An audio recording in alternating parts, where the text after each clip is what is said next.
Julie started training ForeverStrong about 1.5 years ago, right? Yep. Right when we opened Marriottsville. So we wanted to hear your stories. Well, I've always been pretty active. I ride horses, and about 5 years ago I started doing yoga. But a couple years ago I broke my hip. Oh, wow. And the recovery really took a toll on my physical fitness. Actually, the same year that I broke my hip, earlier that year, I was treated for breast cancer. I was just tired all the time, fatigue, lack of motivation, didn't want to do anything. How did you convince yourself to make that step? Well, I'd been released from my surgeon to, start exercising, but I was still having a lot of pain and range of motion problems from my hip fracture, and I knew I did not want it to be a problem for the rest of my life.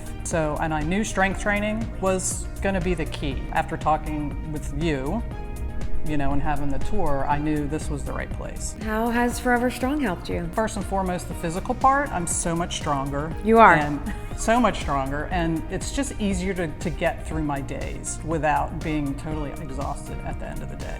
It's just really boosted my self-confidence, especially as I get older. I'm 58, and looking at 60 is like, wow.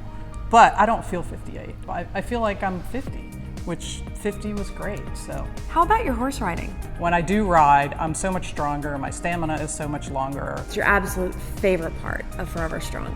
Oh, the people, the trainers, and the people that I work out with. We all have a good time. We're very, encouraging to each other, got each other's back. It's just a great way to start the day. In addition to the programs, the workout programs, there's also nutritional advice and guidance, which has really helped. I've lost 12 pounds of body fat since I started. And then just the community, it's really active. Everybody's so positive.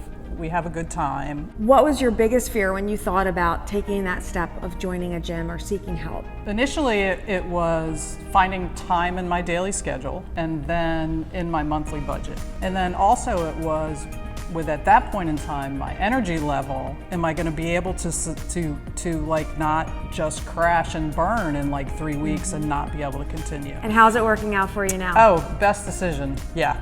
Yep. People ask me this all the time. How do I get motivated? And I don't have enough energy to do it. Right. And what's the solution? You got to show up. Do it.